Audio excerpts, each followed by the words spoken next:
Listen in. Okay, joining us from the University of Maryland, from my left to right, is senior DJ Strawberry, junior James Gist, and senior Mike Jones is closest to me. I want to introduce Doug Dull, who's from the Maryland Sports Information staff. He is here with Jason Yeaman, and you can see either of those gentlemen if you have further follow-up or interview requests for the University of Maryland folks. That being said, we'll follow the same drill. Please turn your cell phones off if you have them. Raise your hand. We'll take your questions. Please give your name and your affiliation so our student athletes know where you're from. And with that being said, we'll start with John, and then we'll move over here. Go ahead. John Worrell with the Associated Press. Question, I guess, for Mike. How important was that run that you guys got on after losing, 5 of 8 to get here, and how key was it to get back in the NCAA tournament? Well, the run was definitely big for us. I think, it was a confidence booster. And after losing a couple of games we thought we should have won. We just clicked everything together as a team, to try to do everything that, we're supposed to do. And I think after the run, we knew, the type of players we have on the team and things we can do, individually, not just as a team. Me being a senior, DJ being a senior, it's big for us to get back to the NCAA tournament. After being our freshman year, we missed out on it the last 2 years. It's definitely big for us. So now, we're just trying to end off the season with a bang, more so for the seniors and get the freshmen, into something new, something they haven't really been, introduced to, just to open up the fields for them so they can get the hang of everything. Okay, we'll go down here. For DJ, Steve DeShazo from the Freelance Star in Fredericksburg, Virginia. I assume you'll spend some of the day tomorrow, at least, on Stephon Curry. From what you've seen on tape of him, what makes him good, and what's the challenge for you tomorrow? He's a great shooter, and, off the dribble or on the catch. And, it's going to be a tough matchup, but I'm gonna have to work my butt off tomorrow. Getting around screens, not giving him open looks, because he'll shoot it from long distance. And it's going to be a tough matchup. I just have to, use my height advantage on him and, hopefully get a hand up sometimes when he goes up and try to make him take the ball all the way to bucket and make our big man get some block shots. Go back here to Amy. Amy Moritz from the Buffalo News. DJ, you've played a lot of different roles on this team over your 4 years. Are you comfortable with where you're at now, and can you maybe talk about being flexible with having to play different roles in different positions over your career? I think playing different roles over my 4 years has helped me here coming into my senior year. I know the offense probably as well as anybody, from any position, and Coach trusts me to play any position on the floor. And I go out and use my versatility, and my ball handling has gotten better from last year, and it's helped the team a lot because my passing ability has gotten a lot better this year, especially in transition. Down here. For DJ, this is Scott Petoniak from the Democrat and Chronicle in Rochester, New York. Wonder if you could just talk about what it means to you to have your dad share in this experience, and just how excited is he getting, and is he offering you any advice as you're heading into the NCAA as your final time around? Oh yeah, he's real excited for this. He won't be able to make it here to Buffalo, but hopefully we can make it down to St. Louis where he can see me play. And he's just getting me excited, getting me pumped up.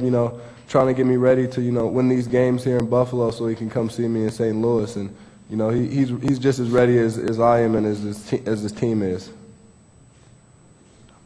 John. This is also from Mike again. Your team has met Davidson in the NITs, I believe, 2 years ago. They are, by some accounts, by bracketologists, like the darling, upset-minded team of this bracket, at least. How do you guard against looking past them and knowing that they've lost once in their last 26 games? Well, Davis is a good team. Otherwise it wouldn't be in this tournament. They have good players on their team. They have guys who can get things done. Just up to us, our team, to do the things that we do best. Continue playing defense, rebounding, holding teams to one shot, and then run our break, our transition. you can't really, look past Davidson at all, like I said, because they're a good team. And there's a reason why they're in this tournament. So, we just have to come out here and play our game the way we know we can play and just let everything else fall into place and then just see what happens from there. Come up front. For James, this is a team that likes to score a lot of points, likes to transition game as well, and that seems to fit what you guys like to do. Does this look like a fun game to play with the styles being similar? Oh, yeah, most definitely. I mean, we get a chance to run along with a team just like Davidson, who likes to run. They like to get up quick shots in transition. So it's just a matter of us matching up in transition and getting back in defense and then being able to run our transition. And I think the team that runs the best on that day is going to win.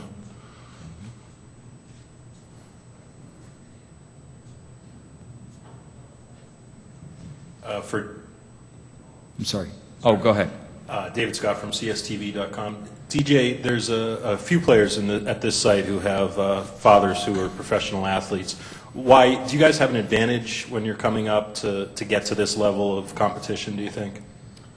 I don't think so. I think that once you get to this level, everybody's good, and you having the name of a famous athlete, allows people to come at you even more. They want to, kind of embarrass you and do things that other people don't get to do against a famous player's son. So, I think it's kind of an advantage of we know the situation that we're in, but a disadvantage of, we're going to have, that bullseye on us at all times.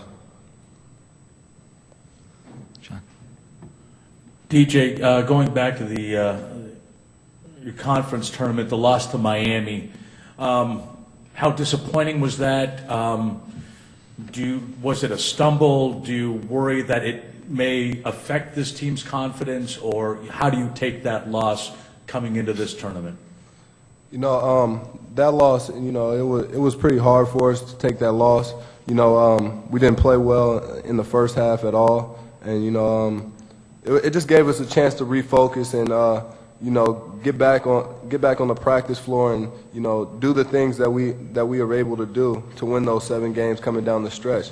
And we were able to refocus our minds, refocus our attitudes, and just get back to playing the way that we played. And I don't think it's hurt our confidence at all. I think our confidence is still sky high, and we believe that we can win, and we believe that we can play with anybody. And we just have to go put it out there on the floor now.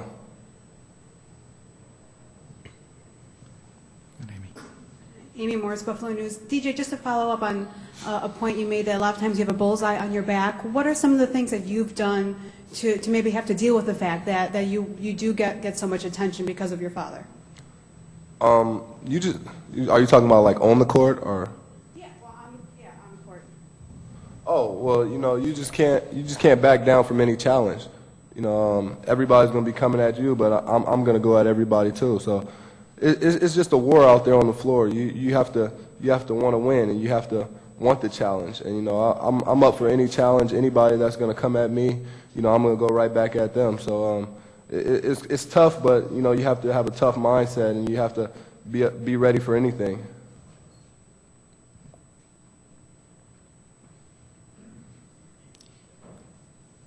This will be our last question for our student athletes. Go ahead, John. And this is also for DJ.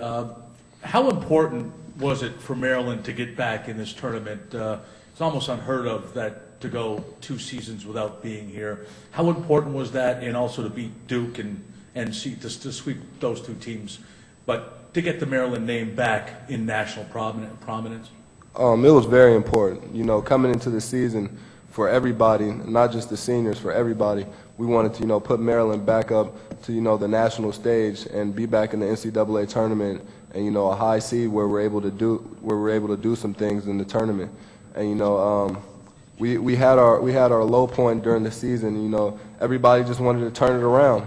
So we picked our games up, we stepped up, and we just started playing well. And now being in the NCAA tournament, anything can happen. And we're just trying to continue to represent the name Maryland on our jersey and go out and play and represent the university. Okay. Thanks very much, guys. Good luck tomorrow. All right, so there are the Terp players in Buffalo.